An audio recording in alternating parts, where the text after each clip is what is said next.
PayPal partnership discussed as Dr. Yunus meets SpaceX VPN in Doha Summit.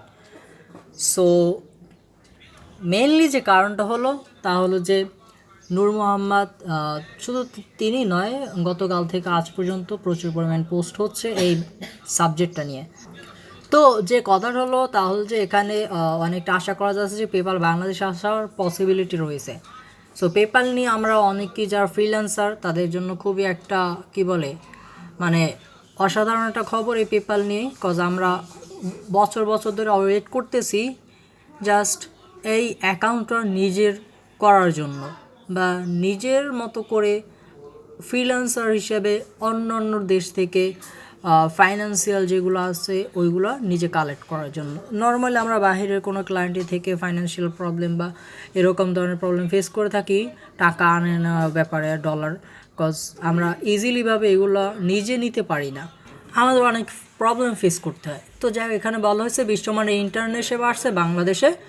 স্পেসএক্সের Starlink internet service এই মে মাসে বাংলাদেশ চালু হচ্ছে। এটা নতুন কিছু না, কজ এই 2 দিন না 3 দিন হলো এটা নিয়ে অলরেডি পরীক্ষা হয়ে গেছে বাংলাদেশে স্পিড নিয়ে। সো এটি দেশের ডিজিটাল কানেক্টিভিটিতে এক নতুন যুগের সূচনা করবে। সবচেয়ে চমকপ্রদ খবর, স্টারলিংকের সাথে ডিজিটাল পেমেন্ট যুক্ত হতে যাচ্ছে পেপাল।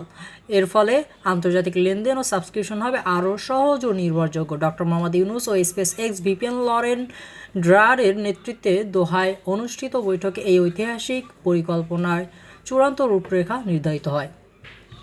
বাংলাদেশের ডিজিটাল ভবিষ্যতের পথে এক বিশাল পদক্ষেপ। সো পেপাল নিয়ে আমাদের অবশ্যই অনেক আকর্ষণ রয়েছে এদিকে, বিকজ আমরা সহজ এটা পাচ্ছিলাম না।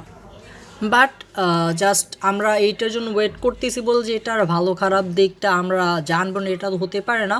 বিকজ এটা নিয়ে অলরেডি দেখা যায় যে অনেকেই অনেক ধরনের নিউজ করছে। আমরা এটার খারাপ দিকটা আমরা কখনোই বিবেচনা করি না, কজ এখন পর্যন্ত আমরা এটা ইউজই করি না। সো কীভাবে বুঝবো?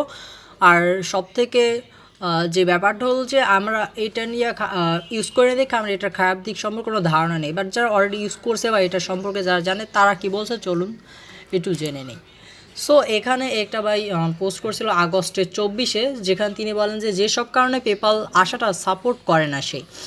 সো এর কিছু উল্লেখ তিনি করছেন। এরা ফ্রিল্যান্সারের কথা মোটেও ভাবেন না, এরা ক্লায়েন্ট কেন্দ্রিক। ক্লায়েন্ট যদি টাকা রিফান্ড চায় পেপালের কাছে তাইলে এরা রিফান্ড করে দেয় ফ্রিল্যান্সারের কথা ভাবা ছাড়াই। এ কারণে ইন্টারন্যাশনাল অনেক ফ্রিল্যান্সার পেপাল থেকে দূরে সরে যাচ্ছে। পেপাল থেকে বেশি রেট দেয় বলেও জানা গেছে বিভিন্ন ফ্রিল্যান্সার থেকে। পেপালের অনেক হিডেন ফি থাকে যেটা সহজে টের পাওয়া যায় না। পেপালের কাস্টমার কেয়ার নিয়ে কমপ্লেন অনেক বেশি, ওটা ঠিকমতো সার্ভিস দেয় না, দিলেও সেটা ক্লায়েন্টের সুবিধা মতন দেয়, ফ্রিল্যান্সারের মতন দেয় না। ফ্রিল্যান্সার যাবতীয় প্রমাণাদি দিলেও তারা ক্লায়েন্টকে বেশি প্রায়োরিটি দেয়।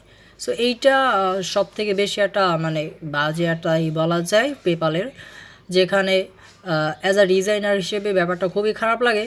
কজ আমরা কষ্ট করে ক্লায়েন্টকে একটা কাজ করে দিব, দেন সেখান থেকে যদি এই যে সার্ভিসের যে একটা ব্যাপার পেপালের থেকে একটা আমরা নর্মাল তো পেপার চাচ্ছে আমাদের ফাইন্যান্সিয়াল যে প্রবলেমটা আছে এটা যেন ঠিক হয় বাইরের সাথে। সো এটা প্রবলেমটা দেখা যায় যে রয়েই যায় অনেকটা। আপনি পেয়েও যদি না পাওয়ার মতন একটা অবস্থা থাকে তাহলে তো পাওয়া না পাওয়ার মধ্যে কোনো পার্থক্য থাকে না।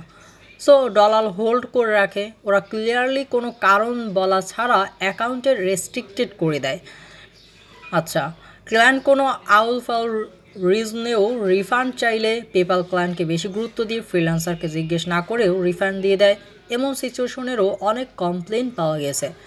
এসব কারণে ব্যক্তিগতভাবে সে পেপাল বাংলাদেশে আসার চেয়ে অন্যান্য payment method Stripe, Wise, Google Pay ইত্যাদি আসলে ভালো হবে তিনি মনে করেন। তবে আপনার মতামত আপনি জানাতেই পারেন। অ্যান্ড পেপাল নিয়ে অবশ্যই বাংলাদেশের মানুষের একটা অন্যরকম একটা আগ্রহ রয়েছে, তো সে বিষয় নিয়েও আপনার মতামত আপনি জানাতে ভুলবেন না।